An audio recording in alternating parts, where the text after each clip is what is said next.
You know, it all kicked off with this pounding at the door one morning. Not your friendly neighbor tap, but this aggressive bam bam bam that rattled the whole frame like they were about to bust it down. I was in the kitchen with Emily, my wife, sipping coffee, and our kid Alex. He's 15, all lanky arms and video games, still half asleep in his PJs. When these guys in dark jackets with HOA enforcement slapped on the back shoved their way in, flashing some crumpled paper like it's the Constitution. Clause 14C, mandatory youth compliance check. The lead guy growls, his eyes cold as a shark's, and before I can even blink, two of them grab Alex by the arms, yanking him toward the door like he's some runaway package they gotta claim. My stomach just drops, heart pounding like a war drum, because this ain't no routine inspection. This is straight up wrong. I mean, we'd been in Willow Creek Estates for years, this quiet suburb where folks mow their lawns on Saturdays and argue over fence heights. But lately things had gotten tense. Mr. Thompson, the HOA president, had been riding everyone hard with these new rules about everything from paint colors to how many cars in your driveway. All because he had this grudge against families like ours who pushed back on his power trips. Like when I called him out at a meeting last year for trying to fine us over a basketball hoop that ruined the aesthetic. Turns out that grudge ran deeper.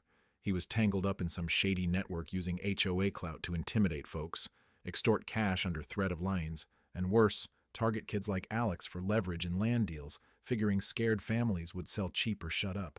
So there I am, frozen for a split second as Alex yells, "Dad, what the hell?"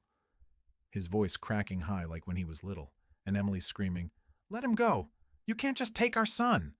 But these thugs, all tattoos peeking from sleeves and postures screaming ex-con, don't flinch. They shove me back, one hissing, "Back off, Pops, or we escalate," with this smug grin like they own the block. Rage hits me like a freight train. I lunge, grabbing one by the collar, but he slams me into the wall, glass from a family photo shattering at my feet. And Alex is twisting, kicking, his sneakers squeaking on the tile as they drag him out, the morning sun hitting his terrified face. Neighbors peek from windows. Old Mrs. Jenkins with her watering can, Hank fetching his paper. They murmur, "What's going on?" Looks official. Too scared or fooled to help, buying the fake badges because who questions authority in a place like this? Emily's sobbing, clawing at one guy's arm, but he flings her off like nothing. And that's when I snap, roaring, "Over my dead body!" Ready to throw down even if it means getting pummeled. My mind flashing back to my army days. That promise to protect my family no matter what. But these guys laugh. One sneering, "That can be arranged, old-timer." And I feel this helpless burn in my chest, like the world's tilting wrong. But then, bam, the back door creaks, and this voice cuts through, steady as steel. "You picked the wrong damn house." Three guys step out from the shadows, casual jeans and tees, but eyes like hawks. My old army buddies, now with FBI badges, who'd crashed at our place the night before on a tip about this network. Agent Reed, the tall one, sets his coffee down real slow, says, "We're ending this party." And chaos erupts. They move like ghosts, one twisting a thug's arm with a crack that makes him drop Alex, another sweeping legs out from under the big guy who punched me, zip ties snapping like punctuation. The leader pulls a knife, lunging with a snarl. "You'll regret this." But Reed intercepts, flips him against the railing, crack, and he's down, blade skittering away. The last one bolts, but a thrown knife pins his shoe shadow, and he's hog-tied in seconds. Neighbors gasp now, phones out, one yelling, "They're attacking cops!" But Reed flashes his badge, booms, "These aren't enforcers, they're criminals, and you're witnessing a federal bust." Turning the tide as sirens wail in, deputies hauling the fakes away, their jackets stripped to reveal cheap knockoffs. From there, it's snowballed. Reed pulls us inside, explains this ain't random. Alex was targeted because Thompson fed him intel, part of a racket where HOA tyrants like him collude with thugs to force sales, using kids as pawns to break families, all rooted in his bitterness after I exposed his shady finds that lined his pockets. Emily's clutching Alex, whispering, "Why us? We're just regular folks." And Reed's face darkens, "Because you fought back. Made you a symbol." While Alex looks up, eyes wide. "Dad, is this my fault?" Breaking my heart as I hug him tight. "No way, kid. This is on them." But the neighborhood turns cold. Rumors fly. Mike's family caused the drama. Doors slamming when we wave. and Thompson shows up later with his board cronies, clipboard in hand, smirking. Disturbances violate Section 9B. Cooperate or face eviction. His eyes gleaming with that petty revenge, like he's finally got us cornered. We slam the door, but that night, a drone buzzes overhead, then a box on the porch explodes in a flashbang. Boom, shaking the house, Alex screaming, "They're back!" as Emily pulls him down, and I feel this fury mix with fear, wondering if we'll ever sleep sound again.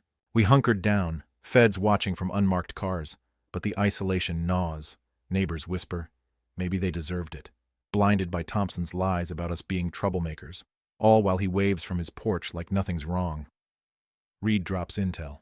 Offshore accounts, Thompson's payoffs for tipping off the network on problem families, his motive pure greed and ego after years of us challenging his little kingdom. Then comes the anonymous call, "They're closer than you think. One neighbor's selling you out," chilling us as we stare across at Thompson's lit windows. Days drag, tension building like a storm. Alex stops going out, his laughter gone, replaced by this quiet watchfulness that kills me inside.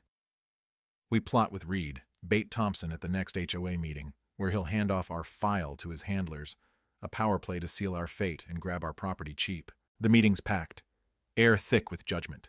Thompson at the podium, Ty choking him, grinning. Certain residents disrupt harmony. Here's the evidence. Waving our folder like a trophy, his voice dripping sarcasm as he eyes us. Time to enforce, folks. Emily squeezes my hand, Alex between us, pale but defiant, and in slips this scar-faced suit guy, the buyer, reaching for the handoff with a nod like it's just business. But Reed stands, freeze, FBI, and hell breaks loose. Seals tackle him, zip ties flying, Thompson sputtering, "You can't do this, I'm in charge," as Cole pins him, snarling back, "Not anymore, traitor." Lights die, gunfire erupts, rat, tat, tat, masked mercs breaching windows, not fakes anymore but real operators, hired to wipe us all for exposing the racket, their motive. Protect the empire Thompson helped build on stolen land and fear. We fight back in the dark, me grabbing a rifle, popping bursts that drop one climbing in, Reed's flashlight beams slicing chaos as he drops another, yelling, "Stay low!" Neighbors scream, huddling, finally seeing the truth as Thompson writhes. "They'll burn you all!" But we hold, barricades up, my ribs burning from a graze, Alex whispering, "Dad, we got this!" His voice steadying me. Assault slows, we evac, but Reed's right. They'll hit again, so we raid their warehouse lair, van rolling out at dawn, me suiting up like old times, heart heavy leaving Emily, but knowing it's the only way. Inside it's a nest, maps of neighborhoods marked for takeover, fake papers everywhere. And we storm. Flashbangs popping, gunfire echoing as we clear rooms, me cracking a guy's jaw with my rifle butt, Reed dragging a captive. "Where's the boss?" The shutters slam, trapped, but we push, breaching the core where the commander stands, pistol casual, laughing. "This ain't about your kid, it's control, every suburb ours." His ego blinding him to the end. He fires. Crack. I shove Reed, bullet grazing me, fire ripping, but Alex, who'd snuck in, flashlight in hand, shines it from above, blinding the bastard, yelling, "Hey!" Giving Reed the shot. Boom. The guy drops, empire crumbling as backup floods in, cuffs clinking. We stagger out, Alex in my arms. We saved each other, Dad. Emily's hug washing away the blood and fear. Back home, neighborhood heals. Hank brings coffee, mumbling apologies. Assumed wrong, won't again. Mrs. Jenkins bakes pies. HOA reforms with real folks in charge. No more tyrants. But here's the thing that sticks. Was it justice or just luck we had connections? In a world where authority's a mask for greed, how many families get steamrolled without a fight? Makes you wonder.